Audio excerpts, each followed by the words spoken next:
Najma aunty तलाक याफ्ता थीं, वो जवान थीं, लेकिन चूंकि उसकी एक बेटी थी, उसने शादी नहीं की। मैं अक्सर उस पर नज़र रखता था। अगर वो किसी चीज़ का मुतालबा करती तो मैं फ़ौरन चला जाता। एक दिन जब उसने पुकारा, मेरा नाम फैसल है और मैं 21 साल का हूँ। मैं लाहौर के एक पुराने लेकिन खूबसूरत महल्ले में रहता हूँ, जहाँ हर गली, हर दरवाज़ा, हर आवाज़ एक अलग कहानी सुनाती है। लेकिन मेरी कहानी उस दिन शुरू हुई जब मैंने पहली बार नजमा आंटी को देखा। वो तलाक याफ्ता थीं, जवान लेकिन खामोश, जैसे ज़िंदगी ने उसकी मुस्कुराहट छीन ली हो और बदले में उसे सुकून दिया हो। उसके चेहरे पर एक अजीब सी दिलकशी थी, एक उदासी जो खामोशी से मेरे दिल में उतर गई। वो हमेशा सफ़ेद दुपट्टा पहने नजर आती थीं। उसकी एक छोटी बेटी नरगिस थी, जो अक्सर गलियों में खेलती थी, लेकिन जब भी मैं उनकी घर से गुजरता तो मेरी नज़र नरगिस पर नहीं बल्कि उस पर जम जाती। उसकी आंखों में एक अजीब सा सुकून था, लेकिन मेरे दिल में एक तूफान था, और उसकी मुस्कुराहट में नरमी थी, लेकिन गहरी जख्म का निशान भी था। मैं अक्सर अपने आप को कायल करता था कि ये सिर्फ हमदर्दी है, लेकिन हर गुजरते दिन के साथ ये एहसास हमदर्दी से बढ़कर किसी चीज़ में बदल गया। मैं घर के कामों में उसकी मदद करने लगा।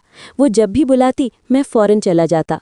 कभी पंखा ठीक करना, कभी बाजार से सब्ज़ी मंगवाना, और कभी सिर्फ उसकी आवाज़ सुनना। वो हमेशा मुझे आशीर्वाद देती और कहती, फैसल बेटा, तुम बहुत मेहरबान हो। मैं आजकल तुम जैसे लोग कम ही देखती हूँ। लेकिन उसके लहजे में नरमी ने मेरे दिल में तूफ़ान बर्पा कर दिया। एक दोपहर जब गर्मी अपने उरूज पर थी तो उसने दरवाजे से आवाज़ दी, फैसल आओ। मैं चौंका और फ़ौरन पहुंच गया। वो दरवाजे पर खड़ी थीं, हाथ में पानी की बोतल, चेहरे पर हल्की सी झुर्रियाँ थीं, लेकिन वही पुरानी मुस्कुराहट के साथ कहने लगीं, पंखा टूट गया है, बराहे करम इसे चेक करें। जब मैं अंदर दाखिल हुआ तो कमरे में उसकी मखसूस खुशबू, चाय, साबुन और एक मीठी खामोशी की तरह फैली हुई थी। मैंने पंखा ठीक किया। वो पास ही खड़ी थीं। कभी कभी वो पूछती, क्या आपको गर्मी लग रही है? कभी वो खामोशी से मेरी तरफ देखती। जब मैंने पंखा चलाते देखा तो मैं कहता, हो गया आंटी। वो मुस्कुराई कि कहती, खुदा तुम्हें खुश रखे फैसल, तुम बहुत अच्छे हो। उस लम्हे वो अल्फाज मेरे दिल की गहराइयों में ऐसे उतर गए जैसे किसी ने दुआ या अल्फाज में मोहब्बत छुपा रखी हो। उस दिन के बाद मैंने उससे एक खामोश कुर्बत पैदा की। न कभी बोली न देखी, लेकिन मेरे दिल के अंदर एक राज की तरह, दुआ की तरह। लोग फैसल के बारे में अक्सर नजमा के घर आते थे, लेकिन मुझे कोई परवाह नहीं थी, क्योंकि मैं जानता था कि मेरे दिल में जज्बा खालिस है। वक्त गुजर गया, उसकी बेटी बड़ी हो गई, मैंने नौकरी शुरू की, लेकिन हर शाम जब मैं उसके दरवाजे से गुजरता था तो मेरा दिल एक लम्हे के लिए रुक जाता। वो अक्सर सहन में बैठी कुरान पढ़ती नजर आती, उसके चेहरे पर एक चमक, उसके लहजे में सुकून, और मैं बस देखता रहता। कभी कभी मैं चाहता था कि मैं उसे बताऊं कि उसकी मौजूदगी मेरे दिल की सबसे कीमती चीज़ है, लेकिन मैं खामोश रहा, क्योंकि मैं जानता था कि कुछ एहसासात अगर अल्फाज में बयान किए जाएं तो वो अपनी खूबसूरती खो देते हैं।